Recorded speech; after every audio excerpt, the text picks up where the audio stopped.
So hello and welcome all you guys, आप सभी का बहुत बहुत स्वागत है हमारे इस चैनल पर। तो आज की इस वीडियो में हम डिस्कस करेंगे कि जो आपको बैंक में 2 से 3% का इंटरेस्ट मिलता है और एफडी में 5 से 6% का इंटरेस्ट मिलता है, जो कि आप सोचते हैं कि इंटरेस्ट जुड़ जुड़ के आपके पैसे बढ़ते चले जाएंगे, वो आपके पैसे बढ़ते नहीं है, बल्कि आपके पैसों की जो वैल्यू होती है वो घटती चली जाती है। कैसे होता है इस बारे में हम फुल डिटेल में डिस्कस करेंगे और हम जानेंगे कि ये बॉन्ड्स क्या होते हैं, क्या अभी के मार्केट के कंडीशन के हिसाब से मार्केट में जो इतनी वॉल्टिलिटी चल रही है, इस मार्केट कंडीशन में क्या बिगनर्स को मार्केट में एंटर करना चाहिए कि नहीं करना चाहिए। तो आप इस वीडियो को शुरू से लेकर अंत तक देखिएगा, आपकी लाइफ में एक वैल्यू एडिशन करेंगे। तो चलिए स्टार्ट करते हैं ये वीडियो।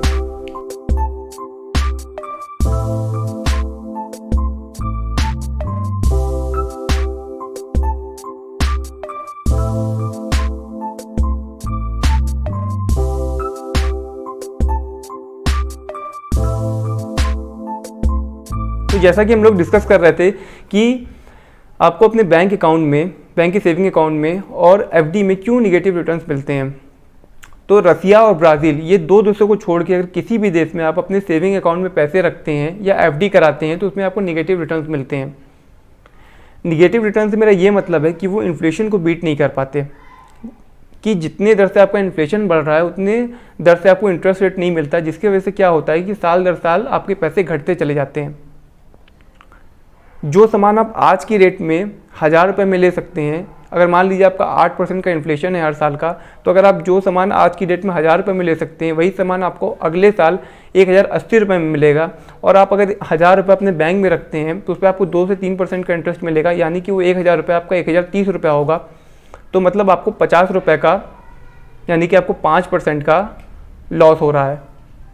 तो इसी तरह आपके पैसे साल दर साल घटते चले जाते हैं। और जो लोग अपने बैंक में पैसे रखते हैं या एफडी कराते हैं, वो सोचते हैं कि उनके पैसे साल दर साल इंटरेस्ट जुड़ जुड़ के बढ़ते जा रहे हैं, लेकिन वो पैसे घटते चले जाते हैं। तो अब आप सोच रहे होंगे कि हम क्या करें, हम बैंक में पैसे नहीं रखें। नहीं, आप बैंक में पैसे ज़रूर रखें, लेकिन बैंक में एफडी कराने का कोई मतलब नहीं बनता है, क्योंकि एफडी से आपके पैसे साल दर साल घट रहे हैं। आपके पैसे की जो वैल्यू है वो साल दर साल घटती चली जा रही है, ना कि बढ़ रही है। आप अपने सेविंग अकाउंट में पैसे ज़रूर रखें और उतने ही पैसे रखें जितने आप उनको इमरजेंसी फ़ंड के हिसाब से रखना चाहते हैं। जैसे कि आप मान लीजिए आपके घर का जितना 1 महीने का खर्चा है, आप उसका 5 गुना पैसा अपने सेविंग अकाउंट्स में रख दें, उसको बिल्कुल ना छेड़ें। वो आपका एक इमरजेंसी फ़ंड की तरह है कि अगर मान लीजिए कभी आप अगर जॉब करते हैं, आपकी जॉब चली जाती है, या आप कोई बिज़नेस करते हैं, आपका बिज़नेस बंद हो जाता है, तो आप 4-5 महीने का आपका घर का खर्चा चल सकता है। तब तक अगर आप जॉब करते हैं तो आप कोई नई जॉब ढूंढ सकते हैं, या अगर आपका बिज़नेस बंद हो गया तो आप कोई नया बिज़नेस स्टार्ट कर सकते हैं। तो आप उतना ही फ़ंड रखें अपने सेविंग अकाउंट में जो आपको इमरजेंसी फ़ंड के लिए यूज़ हो, जो आपको इमरजेंसी में काम आ सके, क्योंकि इमरजेंसी में सेविंग अकाउंट्स में रखा हुआ पैसा ही काम आता है, क्योंकि आप उसको कभी भी एटीएम से तुरंत जाके उसको निकाल सकते हैं। अगर आप कोई पैसा कहीं आपका इन्वेस्टेड है, मान लीजिए स्टॉक मार्केट में इन्वेस्टेड है, या म्यूचुअल फंड में इन्वेस्टेड है, या बॉन्ड्स में इन्वेस्टेड है, तो उस पैसे को आप तुरंत निकाल नहीं सकते हैं। लेकिन जो पैसा आपके सेविंग अकाउंट में है उसको आप तुरंत ही विड्रॉल कर सकते हैं, आपके इमरजेंसी, जब भी आपको कभी इमरजेंसी पड़े तो ये डिस्कस कर लेते हैं कि बॉन्ड्स क्या होते हैं। तो बॉन्ड्स एक तरह का एग्रीमेंट होता है जो कि इशूअर और इन्वेस्टर के बीच में होता है, जिसमें कि आप जितने भी पैसे बॉन्ड्स में इन्वेस्ट करते हैं, वो जब बॉन्ड्स की मैच्योरिटी होती है तो वो तो आपको मिलता ही मिलता है, उसके साथ साथ आपको एक फिक्स्ड इंटरेस्ट मिलता है जो कि इन्फ्लेशन को बीट कर देता है। तो बॉन्ड्स एक अच्छा इन्वेस्टमेंट स्कीम हो सकता है जो लोग एफडी में अपने पैसे को इन्वेस्ट करते हैं उनके लिए। तो अब चलिए जान लेते हैं कि ये सही समय है स्टॉक मार्केट में इन्वेस्टमेंट करने का एक बिगनर्स के लिए।